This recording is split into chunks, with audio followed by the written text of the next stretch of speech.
서로 축복하겠습니다. 하늘 문을 향해 기도합시다. 전인 구원의 역사를 감당합시다. 할렐루야. 오늘은 제12차 특세 25번째 시간입니다. 오늘은 하나님의 영역으로 나아갑시다 라는 제목으로 하나님의 말씀을 전하도록 하겠습니다. 오늘부터 저는 여러분과 함께 이제 데살로니가 후서 말씀을 살펴보려고 합니다. 어제까지 살펴봤었던 데살로니가 전서와의 연관성을 떠올리면서 이 말씀을 나눌 수 있기를 바랍니다. 데살로니가 전서를 시작하면서 말씀드린 대로 신약 성경에서 제일 먼저 기록된 것이 바로 데살로니가 전서였습니다. 데살로니가 후서는 전서를 보낸 뒤에 얼마 되지 않은 시점에 기록된 것으로 알려져 있습니다. 그러니까 이 서신도 신약 성경으로 치면 이 초반에 기록된 서신이다, 그렇게 말씀드릴 수 있겠죠. 이러한 사실을 전제하고 이제부터 본문을 직접 살펴보도록 하겠습니다. 본문 1절과 2절 말씀 함께 봉독해 볼까요? 바울과 실로아너와 디모데는 하나님 우리 아버지와 주 예수 그리스도 안에 있는 데살로니가인의 교회에 편지하노니 하나님 아버지와 주 예수 그리스도로부터 은혜와 평강이 너희에게 있을지어다. 아멘. 이 말씀은 사도 바울의 서신에서 흔히 볼 수 있는 이 문안 인사입니다. 그런데 여기서 저와 여러분이 아주 단단히 붙잡아야 할 것이 있습니다. 그것은 데살로니가인의 교회에 편지하노니 라는 말씀입니다. 이제는 이 말씀의 의미가 무엇인지 아시죠? 그것은 주님의 몸된 교회가 철저하게 지역 교회로 자리를 잡아야 한다는 겁니다. 무슨 말씀인지 아시죠? 이 말씀은 이 데살로니가 전서를 살필 때에도 말씀을 드린 적이 있었어요. 주님의 몸된 교회가 철저하게 이 지역을 위한 교회, 지역을 구원하는 교회, 지역을 섬기는 교회가 되어야 한다고 말입니다. 옳습니다. 그것이 하나님께서 이 땅에 많은 교회들을 세우신 궁극적인 이유입니다. 만일 교회가 지역교회가 될 필요가 없다면 굳이 이렇게 많은 교회들을 곳곳에 세우실 이유가 없는 것이죠. 이러한 사실에 큰 도전이 되는 글을 하나 소개합니다. 신학자 토레이가 명확한 기도, 이 기도에 대한 메시지를 전하기 위해서 명확한 기도에 대해 말하면서 간증을 해준 적이 있습니다. 그 간증 내용을 소개하려고 합니다. 제가 몇 년 전 메인주에 어느 조그만 마을에 부임했을 때 그곳의 교회는 완전히 죽어 있었습니다. 교회가 하는 일이라고는 아무것도 없었고 다만 몇 사람의 성도가 있을 뿐이었습니다. 게다가 마을의 분위기도 좋지 않았습니다. 사람들은 마지못해 일을 했고 일이 끝나면 곧바로 술집을 찾아가 소일을 했습니다. 저는 이대로는 안 되겠다고 생각을 했고 그나마 있는 몇 명의 성도들을 모아 매일같이 기도하기 시작했습니다. 먼저 저희는 마을의 한 알코올 중독자를 위해 기도를 했습니다. 매일 기도하고 찾아가 관심을 표하자 몇 주 뒤 그는 변화되었고 이번에는 그를 포함한 우리 모두가 그 다음으로 기도가 필요한 사람을 위해 기도하고 행동했습니다. 그렇게 1년이 지나고 10명도 되지 않았던 교회의 교인 수가 300명이 넘게 되었고 곧 옆 마을의 사람들까지 찾아오기 시작했습니다. 대상과 목적과 노력이 분명한 명확한 기도에는 이처럼 놀라운 힘이 있습니다. 할렐루야. 참 놀라운 일이죠. 먼저 교회의 간절한 기도에 응답해 주신 하나님의 역사가 놀라운 일이고요. 그와 함께 놀라운 것은 이 교회가 지역의 필요에 영적으로 반응했고 그 반응에 따른 열매들이 풍성하게 맺혔다는 사실입니다. 사랑하는 새벽용사 여러분, 이런 것이 바로 이 지역 교회로서의 사명입니다. 이 글을 읽으면서 저는 여러 모양으로 큰 도전을 받았습니다. 지난 6년여의 시간 동안 우리 교회가 이 지역에 필요한 교회가 되기를 기도하며 여기까지 왔는데요. 이제는 좀 더 구체적으로 이 지역이 안고 있는 영적인 필요가 무엇인지 우선 그것을 발견하기 위해서도 기도해야 되겠고 또 그 필요를 알게 되면 저는 물론이고 우리 모두가 함께 이를 위해서 간절하게 기도해야 되겠다 하는 마음을 먹게 되었습니다. 그렇습니다. 이것은 단지 목사만의 기도에 머무르면 안 되지요. 여러분도 함께 기도해 주시기를 바랍니다. 진짜 농부는 땅이 있어야 농사를 짓는 것이 아니라 생명을 사랑하는 마음으로 땅을 만들어 씨를 뿌리는 사람이다 라는 말이 있습니다. 이 말은 그야말로 의미심장한 말입니다. 오늘날 한국교회 안에 개척은 어렵다, 개척하다가 목사가 죽는다, 더 이상 개척교회가 살아남을 길이 없다 등등의 말들이 넘치고 있습니다. 주변을 둘러보면 이런 말들 앞에 기가 죽어버린 사람들이 적지 않습니다. 그러나 우리 교회는 이미 이러한 말이 사실이 아님을 증명하며 여기까지 왔다는 거 다 아시죠? 요즘 같은 때 전도 물론 어렵습니다. 한 생명을 구원하는 일은 분명히 보통 일이 아닙니다. 간신히 데리고 와서 앉혀놓으면 슬그머니 빠져나가는 사람들도 있지요. 그렇다고 포기하면 되겠습니까? 금방 읽어드린 이 글처럼 땅이 없으면 땅을 만들어서라도 씨를 뿌리는 진짜 농부가 필요한 시절이에요. 무슨 말인지 아시겠죠? 복음을 전하는 것이 어렵다고 이구동성으로 말하는 이 시대 앞에 우리는 무릎 꿇지 말자는 겁니다. 어려운 건 맞지요. 어려운 게 분명히 느껴지지요. 그렇지만 정 안 된다면 복음의 씨앗을 뿌릴 밭을 만들어서라도 거기에 씨를 뿌리는 생명의 농부가 됩시다. 이것이 이 지역을 위해 서 있는 마중물 예람 교회요, 우리 교회를 섬기는 성도들의 진짜 정체성이 되어야 할 줄 믿습니다. 이를 해내는 저와 여러분 우리 모두가 되기를 주님의 이름으로 축복합니다. 다음 단락으로 넘어가 볼까요? 본문 3절과 4절 말씀 함께 봉독합니다. 3절 4절입니다. 형제들아, 우리가 너희를 위하여 항상 하나님께 감사할지니 이것이 당연함은 너희의 믿음이 더욱 자라고 너희가 다 각기 서로 사랑함이 풍성함이니 그러므로 너희가 견디고 있는 모든 박해와 환난 중에서 너희 인내와 믿음으로 말미암아 하나님의 여러 교회에서 우리가 친히 자랑하노라. 아멘. 데살로니가 전서에 이어 후서에서도 사도 바울은 데살로니가 교회를 매우 자랑스럽게 여기고 있는 것을 확인할 수 있습니다. 그 이유가 무엇입니까? 제일 먼저는 그들의 믿음이 쳇바퀴를 도는 믿음이 아니라 이전보다 더 잘하는 믿음이었기 때문입니다. 이것이 매우 중요합니다. 그렇습니다. 한번 생각해 보십시오. 어느 집의 아이든 갓난아기는 참 예쁩니다. 너나 할 것 없이 막 태어난 아기들을 보면 어쩜 그렇게 사랑스럽게 생겼는지 알 수가 없습니다. 종종 사람들의 넋을 나가게 만드는 그런 녀석들도 있지 않습니까? 하지만 아무리 그렇게 예쁘고 멋진 갓난아기라도 시간이 흐르면, 세월이 흐르면 마땅히 자라야만 합니다. 시간이 흐르고 세월이 많이 흘렀는데도 아기가 자라지 않고 그 모습 그대로 남아있다고 한번 가정해 보십시오. 그때부터는 더 이상 그 아이가 기쁨이 될 수 없습니다. 부모에게 그때부터는 너무나 큰 근심덩어리가 되고 마는 것이죠. 하나님의 자녀된 저와 여러분도 마찬가지입니다. 우리의 신앙생활도 처음에는 갓난아기처럼 아무것도 모른 채 시작됩니다. 누구나 그 시절에는요, 그래도 돼요. 문제가 없습니다. 아니, 그것이 더 당연한 일입니다. 요즘 우리 교회에 나오고 있는 이 생짜배기 새가족 중에 우리 권사님의 전도를 받아서 나오는 한 남자 성도가 있어요. 이 성도분이 나중에 알고 보니까 귀가 조금 들리는 게 어둡다고 하셔요. 그런데 이제 첫 예배를 드리는 날 하나님께서 아무튼 이분에게 은혜를 베푸셨어요. 교회를 좋아하게 된 겁니다. 시키지도 않았는데 첫 예배를 드린 그 주간에 자기 발로 기독교 서점을 찾아가서 큼지막한 성경책까지 구입을 했어요. 그 이야기를 전해 듣는데 얼마나 감사하던지 그 다음 주일에 오셨길래 칭찬을 해드렸죠. 아유, 성경책까지 구입하셨다고 들었다고 너무 감사하다고 그랬더니 뭐 어린아이처럼 막 좋아하더라고요. 아무튼 이번 주일에도 예배전 찬양 시간에 와서 여기 우리 김윤희 집사님 앉아있는 그 자리쯤에 앉아가지고 예배를 드렸는데요, 그 모습이 참으로 귀하기 짝이 없습니다.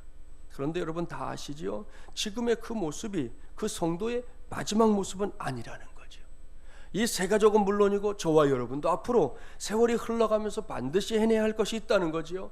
그것은 갓난아기가 보다 성숙한 생명체로 자라가듯 우리의 신앙도 반드시 자라야 한다는 겁니다.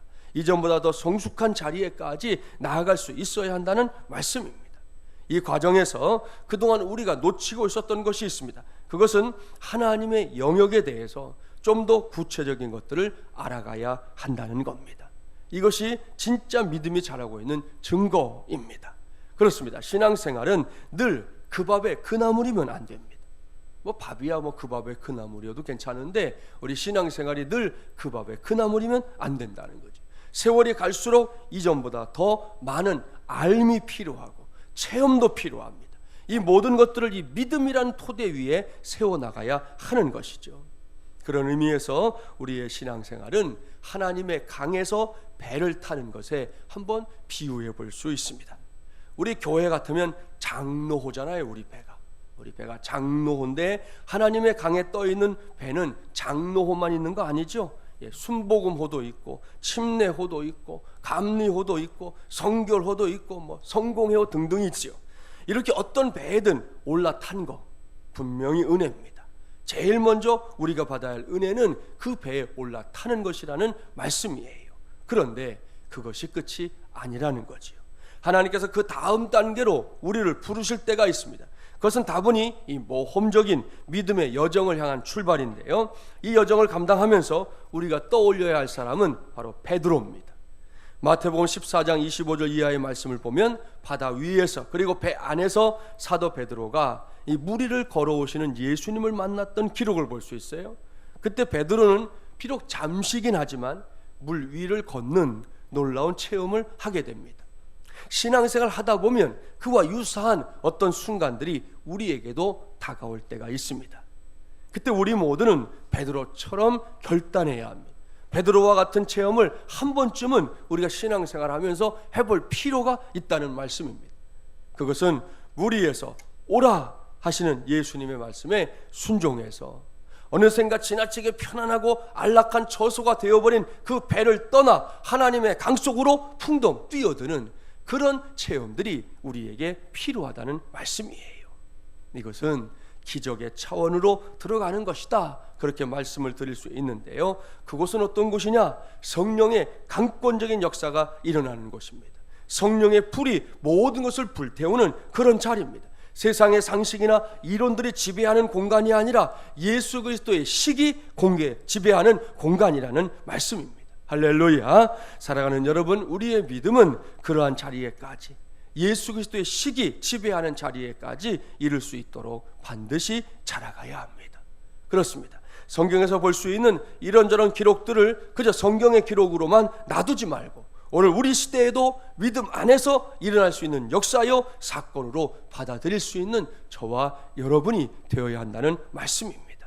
이를 명심하고 오늘도 이 자리에 나와서 새벽을 깨우며 기도하고 있는 저와 여러분부터 지금 타고 있었던 그 편안한 배를 좀 떠나서 배 밖으로 뛰어나가기를 바랍니다. 다시 말씀드리지만 그곳은 성령의 기름 부음이 있는 곳입니다. 하나님의 영광의 영역입니다. 바로 그곳에서 하나님께서 이 시대와 역사를 초월해서 역사하시는 놀랍고 위대한 역사들을 목격하는 것은 물론이고 그 모든 것을 이제 나의 것으로, 또 우리의 것으로, 우리 마중물이란 공동체의 것으로 확실하게 누리게 되기를 주님의 이름으로 축복합니다. 우리의 믿음이 이러한 자리에 이르기까지 자라게 되면 그 다음에 이어지는 말씀들이 그대로 현실이 되는 것입니다. 본문 3절과 4절 말씀을 다시 보세요. 믿음의 성숙은 서로 사랑함을 풍성하게 만들어준다, 그렇게 말씀합니다. 어디 그뿐입니까? 믿음의 성숙은 모든 박해와 환난을 인내하게 하는 능력의 근원이 된다, 그렇게 말씀합니다. 얼마나 감사한 일들입니까? 아무쪼록 이러한 말씀들이 더 이상 단순한 이론이나 또 미사여구가 달린 말잔치가 아니라 저와 여러분이 현실 속에서 체험하는 하나님의 말씀이 되기를 간절히 바랍니다. 우리 교회를 섬기는 청년들 중에 자칫했으면 이단에 빠져서 큰일을 치를 뻔한 그런 자매가 한 사람이 있어요. 감사하게도 처음에 직장을 통해 만난 우리 교회 청년에게 자기가 교회를 갔는데 가르치는 것이 좀 이상하다, 그 전에 교회를 다니는 친구도 아니에요. 그런데도 이상하다는 걸 이렇게 느꼈으니 감사한 일이잖아요. 그렇게 얘기가 돼서 그걸 계기로 이제 우리 교회에 나오게 된 자매입니다. 그때는 집도 멀었어요. 강동구 길동이었습니다. 그래서 제가 본인의 신앙생활을 위해 집 근처에 있는 한 교회를 소개해 주었는데 그 교회가 뭐 청년이 없다, 그래서 결국은 이제 우리 교회로 다시 오게 됐어요. 그 뒤로는 지금 이제 이사 와서 저 미아역 있는 쪽에 살게 돼서 가깝게 왔으니까 이제 거리도 가까워졌는데, 아무튼 그 뒤로 지금까지 그때 길동에 있을 때도 우리 교회에서 신앙생활을 얼마나 열심히 하고 있는지 모릅니다. 우리 교회에서 세례도 받았는데요, 문답 시간에 예수님에 대한 사랑을 고백하면서 이 뜨거운 눈물을 흘려서 문답하고 있던 제 마음까지 울컥했던 적도 있었습니다. 올해는 우리 청년교회에서 임원도 맡고 있고요, 직장생활 때문에 매일은 아니지만 특세의 자리에도 종종 나와서 함께 기도에 힘쓰고 있습니다. 오늘 오나 했더니 안 와서 얘기를 더 편하게 하게 생겼네. 아무튼 못 왔네요 오늘은. 자, 이 자매가 예수님을 제대로 믿고 난 뒤에 제일 많이 힘쓴 일이 뭐냐? 이게 복음을 전하는 일이에요. 제가 한번 꼽아봤어요. 그동안 몇 해 됐는데 꼽아보니까 벌써 7명을 우리 교회에 데리고 와서 예배를 드리게 했고요. 함께 예배하는 걸 참 기뻐하는데, 안타깝게도 이 친구는 또 친구들이, 자기도 처음에 우리 교회로부터 멀리 살았지만 맨 먼 거예요. 집들이 왔던 친구들이 대부분이 집이 멀어서 현재 나오고 있는 친구는 이제 3명뿐입니다. 3명. 심지어 38선 가까운 연천에 사는 친구를 한번 또 데리고 온 적이 있어요. 그래가지고 와서 이렇게 예배드리고 이 자매가 너무 좋아하는데 이 교회가 너무 머니까 고민하더라고요. 제가 그래서 아니 기차 타고 오면 되지 뭘 그러냐 그랬는데 타고 오진 못하더라고요. 아무튼 뭐 그래서 그 자매도 왔다가 이제 여기까지 오지는 못하고 있는데, 2주일 전에 직장에서 만나서 언니 동생하게 된 한 자매를 또 데리고 왔어요. 이번 주 말고 고전주. 그날 제가 알파와 오메가의 믿음에 관해 말씀을 전했지 않습니까? 그날 이 자매가 하나님의 말씀에 마음이 꽂혔어요. 예배를 마친 후에 함께 차를 마시면서 이야기를 나누는데요, 원래는 교회를 아주 싫어했다는 거예요. 그런데 하나님이 이 자매를 만나주셨습니다. 우여곡절 끝에 교회 대신, 교회가 싫어가지고, 근데 하나님에겐 관심이 있어서 성당에 나갔는데, 성당에 가면 요즘 성당에서 신부님들도 설교 시간이 있잖아요. 하나님 말씀을 듣는 것은 너무 좋더라는 거예요. 그래서 말씀 듣고 나서는 할 줄도 모르지만 기도도 열심히 했는데 마리아에게 기도하라고 하는 건 받아들일 수가 없더라는 거예요. 참 신기한 노릇이에요. 이 자매도. 그냥 그런데 갔으면 또 거기에 이렇게 젖어들 거 아니에요. 그런데 하나님께 기도하라는 건 너무 좋았대. 너무 좋았대. 근데 마리아에게 기도하라는 건 그걸 왜 해야 되지?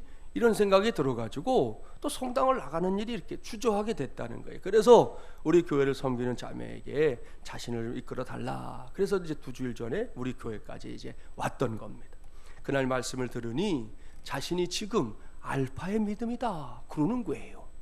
이제 교회 처음 왔는데 그날. 안타깝게도 이 친구도 집이 또 서울대학교 앞에, 서울대학교 앞에. 마음 같아서는 우리 교회로 와서 신앙생활을 하면 좋겠다 싶었지만 꼭 참았습니다. 그리고는 정말 이제 따끈따끈한 믿음을 갖게 된 이 친구를 집 근처에 있는 교회, 우리 교단 교회에 한 곳을 소개해 주었습니다. 우리 교회에는 오고자 하면 언제든지 올 수 있다. 슬쩍 이렇게 말을 남겨놓고 말입니다. 사랑하는 여러분, 참 얼마나 귀한 일입니까? 자신이 믿게 된 하나님, 자신이 믿게 된 예수 그리스도를 또 다른 이들에게 전하기 위해서 최선을 다하는 그 모습 말입니다. 이것이 믿음이지요. 이제는 저와 여러분의 차례입니다. 그저 성경책만 끼고 다니는 것이 믿음의 전부가 아니라는 거 다 아시잖아요.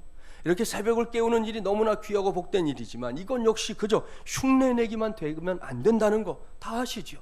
진짜 믿음으로 살아야 하는 겁니다. 오직 의인은 믿음으로 말미암아 살리라 라고 말씀하신 하나님의 말씀대로 매사를 믿음으로 살아야 할 줄 믿습니다. 믿음의 잣대를 내걸고 거기에 걸맞게 살기를 힘써야 한다는 말씀이에요. 이 새벽에도 부르짖어 기도할 때 그냥 막연한 부르짖음에 그치지 말고 진짜 하나님과 1대1로 얼굴을 맞대고 기도하는 신비로운 기도의 자리에까지 들어가는 저와 여러분이 되기를 바랍니다. 또한 우리 중에 매우 다급한 기도 제목을 가진 사람들이 있는데요, 말로만 다급하지 말고 진짜로 내가 다급하다는 사실을 하나님 앞에서 분명하게 표현할 수 있기를 바랍니다.